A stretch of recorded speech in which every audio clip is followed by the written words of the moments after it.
Assalamualaikum warahmatullahi wabarakatuh. Di sini saya akan mempresentasikan tentang tugas kelompok dari mata kuliah Komputasi Awan dengan judul Penerapan dari Teknologi Penyusun Cloud Computing dengan Studi Kasus Google Cloud Platform.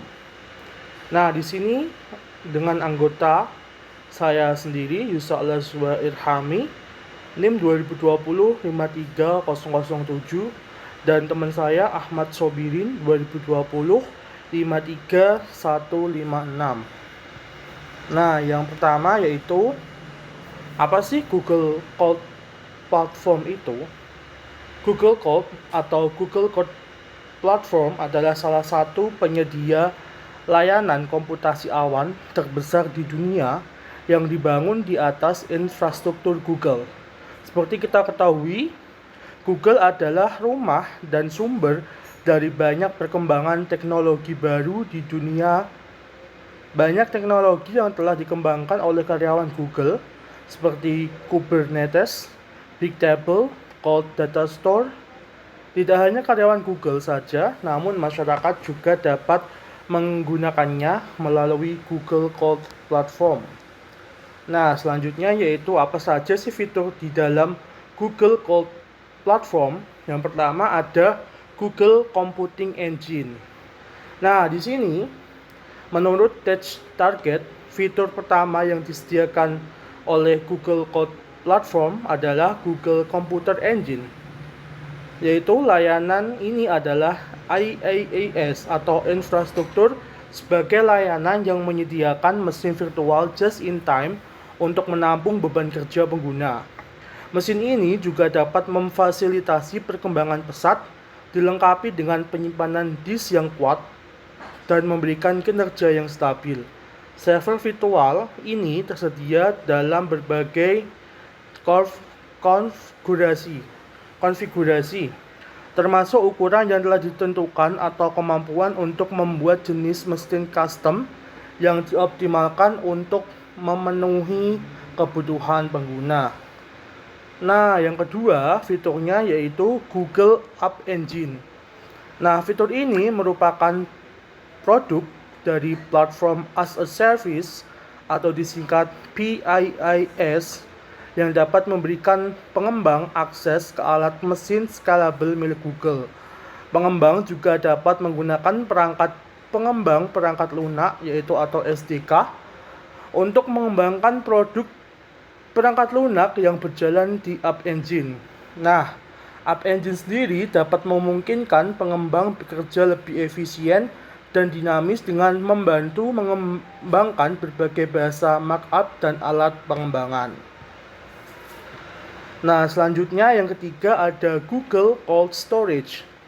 Nah, layanan ini adalah platform penyimpanan cloud yang dirancang untuk menyimpan kumpulan data besar yang tidak terstruktur. Google juga menawarkan opsi penyimpanan database termasuk Cloud Data Store untuk penyimpanan non-relasional non-SQL, Cloud SQL untuk MySQL untuk penyimpanan relasional murni, dan database Cloud Bigtable Google. Nah, selanjutnya yaitu ada Google Container Engineer. Nah, aplikasi ini adalah sistem manajemen dan orkestrasi untuk kontainer Docker yang berjalan pada sistem cloud public Google. Google Container sendiri didasarkan pada mesin orkestrasi kontainer Google Kubernetes yang dapat meningkatkan produktivitas dari developer. Nah, kemudian selanjutnya yaitu bagaimana sih cara kerja dari Google Cloud Platform? Nah, di sini layanan Google Cloud Platform ini memungkinkan pengguna menggunakan berbagai sumber daya untuk mengembangkan infrastruktur yang diperlukan. Caranya cukup sederhana. Pengguna hanya perlu memilih layanan Google Cloud Platform yang diperlukan dan membuat proyek melalui konsol platform.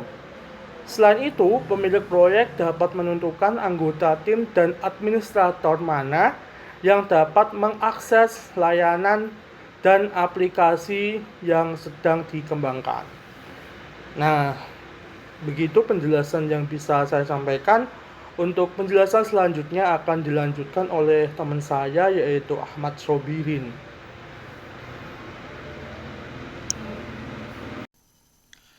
Ya, baik. Assalamualaikum warahmatullahi wabarakatuh. Nama saya Ahmad Sabirin, 202053156, kelas paralel. Oke, saya akan melanjutkan presentasi yang disampaikan oleh teman saya Yusya Laswar Irkami. Nah, sekarang ada bagian dari alasan memilih Google Platform. Oke, langsung saja.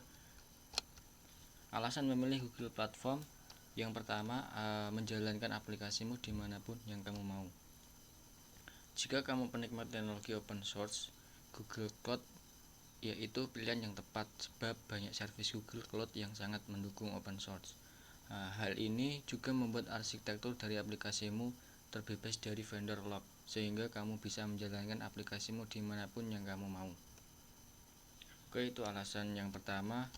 Alasan yang kedua, Google adalah platform data yang terkemuka. Pada zaman sekarang, siapa sih yang nggak kenal Google? Karena sudah seluruh dunia pun sudah tahu tentang Google. Nah, ini memaksimalkan pengambilan keputusan dalam bisnis kamu dengan memanfaatkan teknologi AI dan machine learning. Jadi Google ini juga menggunakan teknologi AI.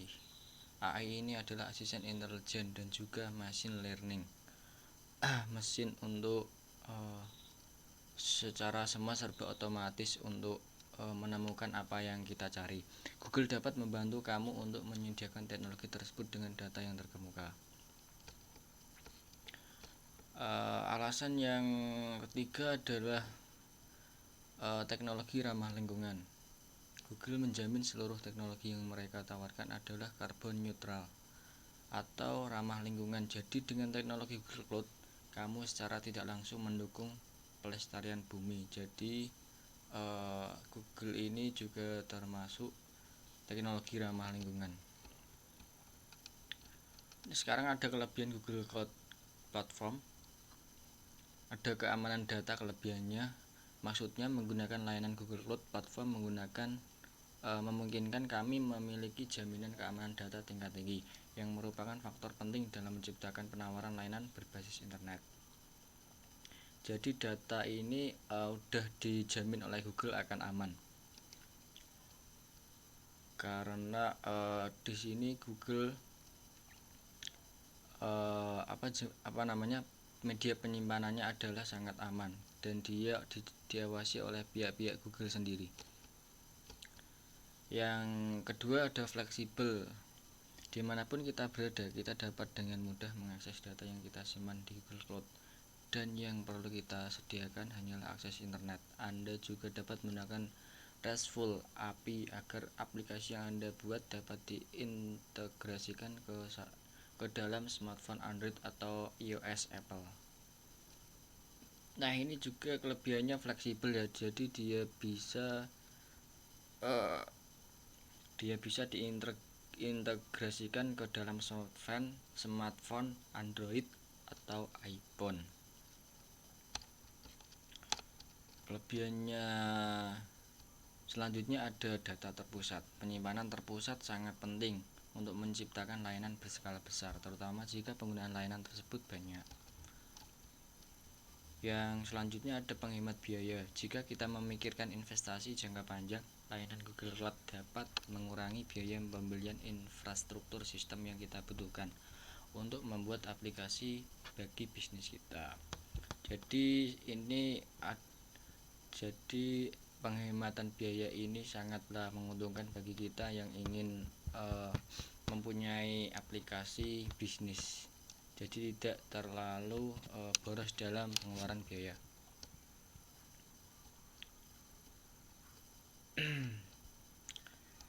Yang selanjutnya tidak ada mode pembayaran PayPal. Mode pembayaran di Google Cloud platform terbatas, tidak ada opsi untuk melakukan pembayaran menggunakan PayPal. Anda harus menggunakan kartu kredit untuk melakukan pembayaran. Ini bisa menjadi batas besar mereka yang memilih menggunakan PayPal. Jadi menggunakan pembayaran via PayPal ini ya yang dimaksud,